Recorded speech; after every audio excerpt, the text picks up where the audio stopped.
little town of Sunnyvale, where the sun always seemed to shine and the sky sparkled with colors, there lived a curious boy named Leo and his best friend, a playful puppy named Pip. Leo was known for his wild ideas and big imagination, while Pip was always ready to join in the fun, wagging his tail at the first sign of an adventure. One bright morning, Leo woke up with an exciting plan. "Pip," he called, jumping out of bed. "Today, we're going to break the record for the biggest bubble ever." Pip barked in agreement, his tail wagging like a tiny helicopter. Bubble plans. Leo grabbed his bubble kit, a big plastic wand, a bottle of extra soapy bubble solution, and a secret ingredient, glycerin. He'd heard it made bubbles stronger. Out in the backyard, Leo poured the soapy mixture into a big tub while Pip sniffed around, sneaking little licks of the bubbles. "Okay, Pip," Leo said, holding up the wand dramatically, prepared to see the bubble of all bubbles. He dipped the wand into the soapy mixture, took a deep breath, and blew. Pop! The first bubble was small and popped almost instantly. Leo muttered. "We'll need more practice." After a few more tries, the bubbles started getting bigger and stronger, floating higher into the sky.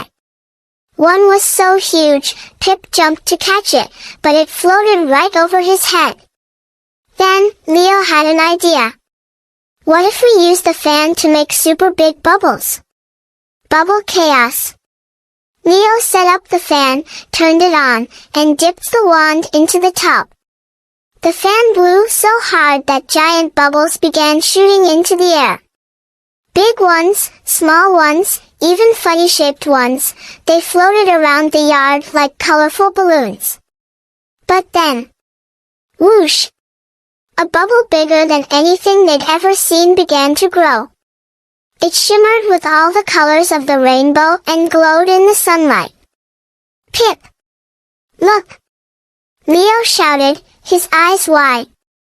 The giant bubble wobbled and swayed, then began to float away, out of the yard and into the sky. "Wait! Come back!" Leo cried. Without thinking, Leo and Pip started running after the bubble. The bubble chase begins. The bubble drifted over the fence and into Mrs. Peabody's garden, where she was watering her roses. "Good morning, Mrs. Peabody!" Leo shouted as he and Pip dashed through the flowers. "Goodness, Leo!" Mrs. Peabody exclaimed. "What's the rush?" "We're chasing a bubble," Leo called back. Mrs. Peabody looked up, saw the enormous shimmering bubble, and gasped. "My word, that's the biggest bubble I've ever seen." She set down her watering can and joined the chase. Through the market. The bubble floated into the bustling Sunnyvale market, weaving between fruit stands and carts selling fresh bread. Leo and Pip ran as fast as they could, with Mrs. Peabody hurrying behind them. At the market, they passed Mr. Jones, the fruit vendor. "Hey, what's going on?" Mr. Jones asked. "We're chasing that bubble." Leo pointed up at the sky. Mr. Jones squinted at the enormous bubble and laughed. "Well, don't let it get away." He grabbed a basket of apples and joined the chase. Soon, the bubble drifted over the market and toward the Sunnyvale playground, where a group of kids were playing. The playground crowd. "Wow!" shouted a girl named Mia, pointing at the sky.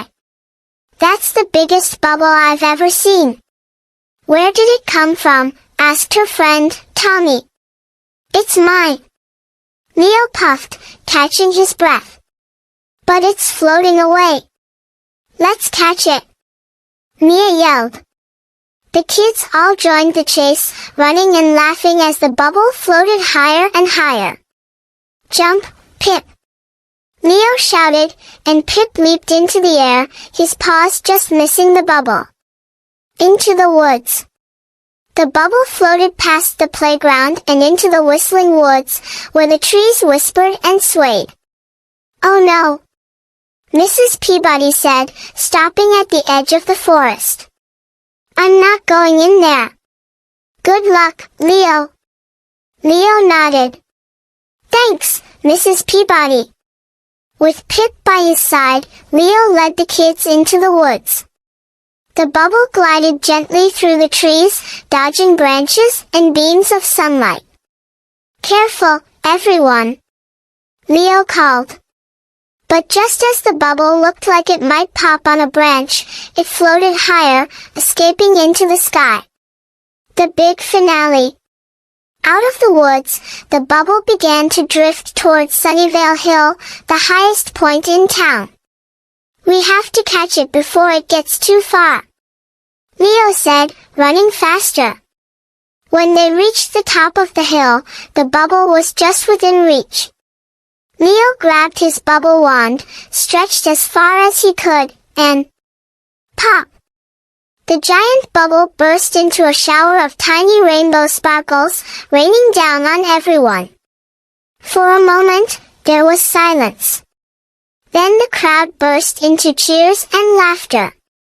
"That was amazing," Mia said. "Totally worth it," Tommy agreed. Mr. Jones laughed. "You sure know how to bring the whole town together, Leo." Back home.